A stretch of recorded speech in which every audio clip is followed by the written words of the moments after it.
بسم اللہ الرحمن الرحیم۔ السلام علیکم دوستو، حالیہ ہونے والی بارشوں نے مسجد نبوی اور پوری دنیا کے اندر جو حالات پیدا کیے ہیں،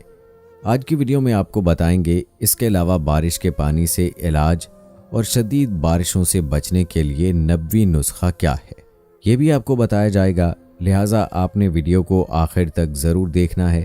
دوستو، قدرت الہی کی عظیم نشانیوں میں سے ایک اہم نشانی بارش ہے، جو انسانوں کے علاوہ اس روئے زمین پر بسنے والی تمام مخلوقات کی بھی زندگی اور بقا کا ذریعہ ہے۔ یہی بارش مردہ زمین کو زندہ کرتی ہے اور پھر اس سے لہلہاتی فصل اور پھل اگنے لگتے ہیں، جو انسانوں اور جانوروں دونوں کے لیے خوراک کا ذریعہ ہے۔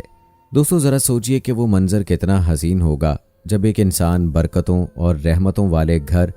یعنی کہ مسجد نبوی میں کھلے آسمان تلے بیٹھا ہو اور ابر رحمت اس پر برس رہا ہو، گنبد خضرا اس کی آنکھوں کے سامنے ہو اور رحمتوں اور برکتوں کا نزول ہو رہا ہو، بارش کے قطرے اس کے جسم کو تر کر رہے ہوں۔ سوچئے وہ لمحہ کتنا خوبصورت ہوگا۔ پیارے دوستو، ہر قسم کے اناج اور غلے کی پیداوار انہی بارشوں کی وجہ سے ہے۔ اگر اللہ تعالیٰ کے حکم سے بارش نہ ہو تو روئے زمین پر قحط سالی پیدا ہو جائے، انسان اور جانور سب بھوک اور پیاس سے مرنے لگیں۔ دوستو، مسجد نبوی میں ہونے والی حالیہ بارشوں کے مناظر آپ کو دکھانے سے پہلے یہ بتاتے چلیں کہ قرآن پاک میں اللہ تعالیٰ نے جگہ جگہ اپنی نعمتوں اور رحمتوں کے نزول کا ذکر کیا ہے۔ ارشاد باری تعالیٰ ہے کہ اللہ کے بندے قدرت کی ان نشانیوں پر غور کر کے اللہ تعالیٰ کی معرفت حاصل کر سکتے ہیں۔ دوستو، بارش اللہ تعالیٰ کی طرف سے عطا کردہ ایک بہترین تحفہ ہے، لیکن حالیہ بارشوں کی وجہ سے جو منظر سامنے آئے ہیں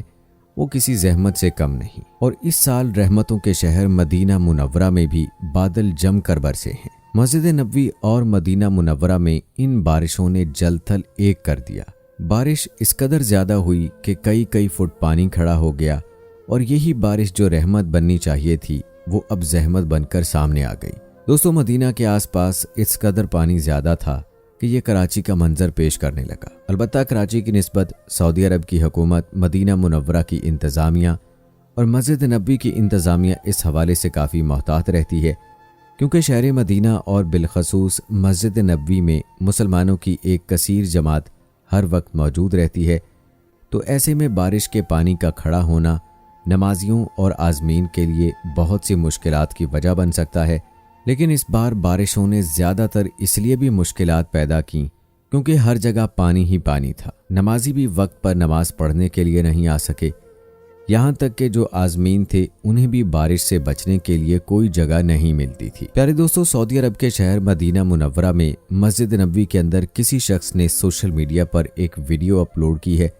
جس میں دیکھا جا سکتا ہے کہ مسجد نبوی کے صحن میں بادل جم کر برس رہے ہیں، اور حیران کن طور پر ایک آدمی اس قدر تیز بارش میں صحن نبوی میں موجود ہے اور اپنے رب سے دعا مانگ رہا ہے، اور یقیناً دوستو وہ یہی دعا مانگ رہا ہوگا کہ اے میرے رب، اس بارش کو مسلمانوں کے لیے باعث رحمت بنا دے اور ہم پر نفع والی بارش نازل فرما، جیسا کہ تیرے محبوب صلی اللہ علیہ وآلہ وسلم دعا مانگا کرتے تھے۔ دوستو، بارش کے حوالے سے رسول اکرم صلی اللہ علیہ وآلہ وسلم کیا دعا مانگا کرتے تھے اور طوفانی بارشوں سے بچنے کا نبوی نسخہ کیا ہے، آگے آپ کو بتائیں گے۔ پہلے حضرت عائشہ صدیقہ رضی اللہ تعالی عنہا کا یہ فرمان سن لیں۔ حضرت عائشہ رضی اللہ تعالی عنہا سے روایت ہے کہ نبی کریم صلی اللہ علیہ وآلہ وسلم جب بھی بارش دیکھتے تو یہ دعا فرماتے، یا اللہ، ہم پر نفع والی بارش نازل فرما۔ اور اسی طرح دوستو، جب بارش شدید ہو جاتی تو اللہ کے پیارے نبی حضرت محمد صلی اللہ علیہ وآلہ وسلم یہ دعا کرتے، اے اللہ، اس بارش کو ٹیلوں پر اور پہاڑوں پر برسا اور اسے پہاڑوں کی چوٹیوں پر لے جا اور ندی نالوں پر برسا اور درختوں کے اگنے کی جگہ پر نازل فرما۔ پیارے دوستو، اسی طرح صحابی رسول صلی اللہ علیہ وآلہ وسلم حضرت ابو ہریرہ رضی اللہ تعالی عنہ فرماتے ہیں کہ ایک مرتبہ ہم رسول خدا صلی اللہ علیہ وآلہ وسلم کے ساتھ تشریف لے جا رہے تھے، تو آپ صلی اللہ علیہ وآلہ وسلم نے بارش کے آثار دیکھے، اور جب بارش برسنا شروع ہوئی تو نبی کریم صلی اللہ علیہ وآلہ وسلم نے اپنے بدن مبارک سے قمیض اتار دی اور بارش کی برکت کو حاصل کرنے لگے، اور فرمایا، اللہ نے اپنا وعدہ پورا کر دیا، یعنی ہماری دعا کو قبول کر کے بارش نازل فرما دی۔ پھر فرمایا ہم نے بھی اپنا وعدہ پورا فرما دیا اور اس بارش سے ہونے والی برکت کو حاصل کر لیا۔ دوستو بارش کے متعلق قرآن پاک میں اللہ تعالیٰ کا ارشاد ہے، وہ اللہ ہی ہے جو لوگوں کے نا امید ہونے کے بعد بارش برساتا ہے اور اپنی رحمت پھیلا دیتا ہے، بے شک وہی کارساز اور قابل تعریف ہے۔ پیارے دوستو بارش کا پانی باعث شفا ہے، جس طرح پہلے آپ کے سامنے ذکر کیا گیا کہ بارش کے پانی سے علاج بھی ممکن ہے، تو یاد رہے کہ یہ پانی کسی تالاب اور ندی نالے میں کھڑا ہونے والا پانی نہیں جس میں سے بدبو آتی ہو، بلکہ یہ پانی تو سمندروں اور برفانی پہاڑوں سے بخارات بن کر اوپر کی طرف اٹھتا ہے اور بادلوں کی شکل اختیار کر لیتا ہے، اور پھر یہی بادل اللہ کے حکم سے برستے ہیں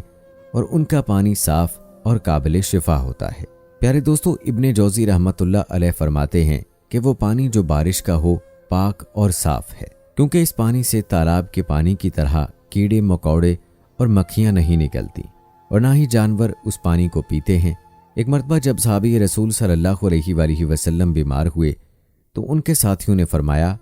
ہم آپ کا علاج کر دیتے ہیں۔ آپ نے فرمایا بارش کا پانی لے آؤ۔ جب بارش کا پانی لایا گیا تو وہ اس پانی کو پی لیتے ہیں اور فرماتے ہیں اللہ تعالیٰ نے قرآن پاک میں بتایا ہے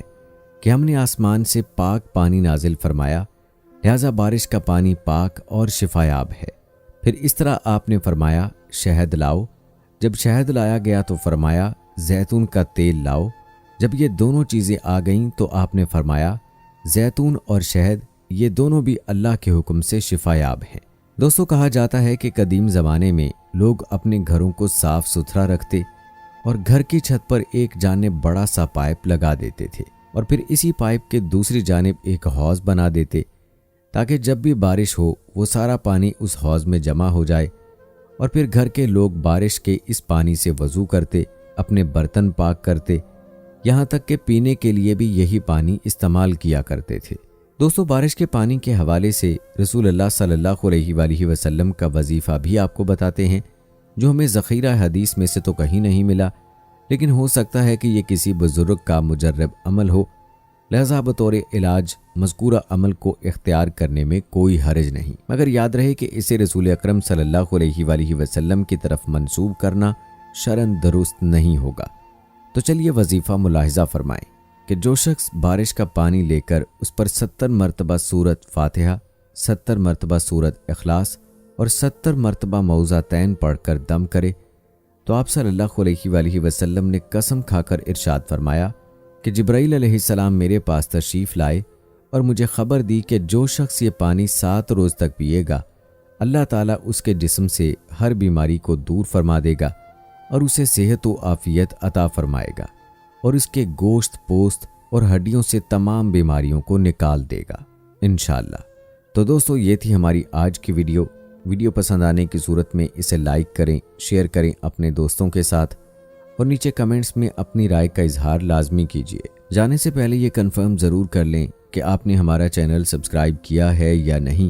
اگر نہیں کیا تو ابھی ہمارے چینل کو سبسکرائب کر لیں، ساتھ میں بیل آئیکن کو بھی پریس کر دیں تاکہ آنے والی تمام ویڈیوز کا نوٹیفیکیشن آپ سب کو وقت پر ملتا رہے۔ مجھے دیجیے اجازت، ملتے ہیں آپ سب سے اپنی اگلی ویڈیو میں۔ فی امان اللہ۔